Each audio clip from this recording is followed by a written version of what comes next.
Jorinda and Jorindel. There once was an old castle that stood in the middle of a deep, gloomy wood, and in the castle lived an old fairy. Now this fairy could take any shape she pleased.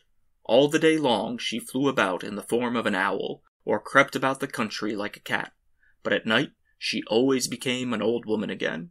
When any young man came within 100 paces of her castle, he became quite fixed, and could not move a step till she came and set him free, which she would not do till he had given her his word never to come there again. But when any pretty maiden came within that space, she was changed into a bird, and the fairy put her into a cage, and hung her up in a chamber in the castle.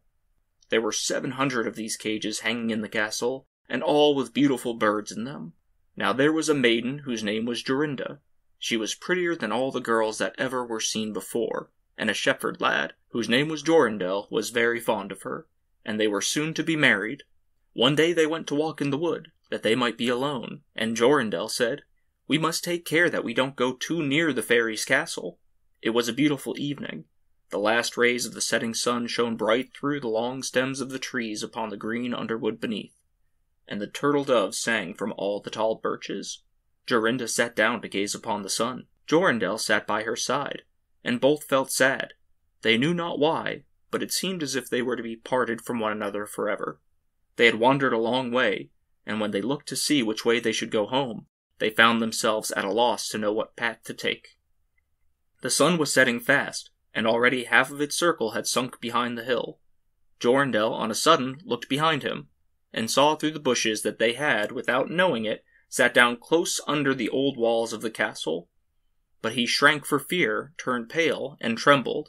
Jorinda was just singing. The ring-dove sang from the willow spray, "Well-a-day, well-a-day." He mourned for the fate of his darling mate, well-a-day. When her song stopped suddenly, Jorindel turned to see the reason, and beheld his Jorinda had changed into a nightingale, so that her song ended with a mournful jug-jug. An owl with fiery eyes flew 3 times around them, and 3 times screamed, "Tu-woo, tu-woo, tu-woo." Jorindel could not move. He stood fixed as a stone, and could neither weep, nor speak, nor stir hand or foot.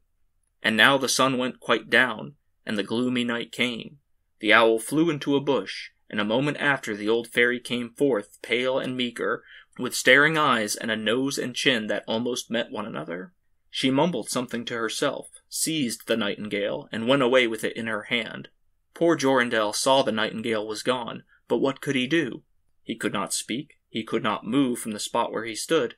At last the fairy came back, and sang with a hoarse voice, "Till the prisoner is fast, and her doom is cast, there stay, oh stay, when the charm is around her, and the spell has bound her, he away, away." On a sudden, Jorindel found himself free. Then he fell on his knees before the fairy, and prayed her to give him back his dear Jorinda.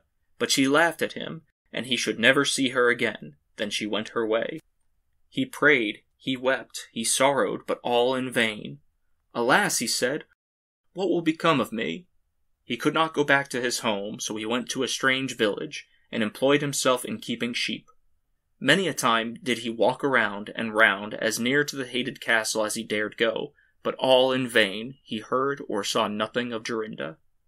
At last he dreamt one night that he found a beautiful purple flower, and in the middle of it lay a costly pearl. And he dreamt that he plucked the flower and went with it in hand into the castle, and that everything he touched with it was disenchanted, and that there he found his Jorinda again. In the morning, when he awoke, he began to search over hill and dale for this pretty flower. And 8 long days he sought for it in vain, but on the 9th day, early in the morning, he found the beautiful purple flower, and in the middle of it was a large dewdrop, as big as a costly pearl. Then he plucked the flower, and set out and travelled day and night till he came again to the castle. He walked nearer than 100 paces to it, and yet he did not become fixed as before, but found that he could go quite close up to the door. Jorinda was very glad indeed to see this. Then he touched the door with the flower, and it sprang open, so that he went in through the court, and listened when he heard so many birds singing. At last he came to the chamber where the fairy sat, with the 700 birds singing in the 700 cages. When she saw Jorindel, she was very angry, and screamed with rage, but she could not come within 2 yards of him, for the flower he held in his hand was safeguard.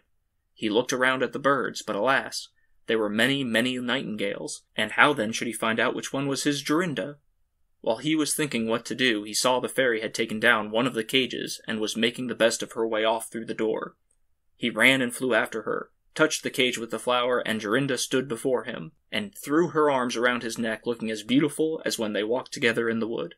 Then he touched all the other birds with the flower, so that they all took their old forms again, and he took Jorinda home, where they were married and lived happily together many years, and so did a good many other lads whose maidens had been forced to sing in the old fairies' cages by themselves, much longer than they liked.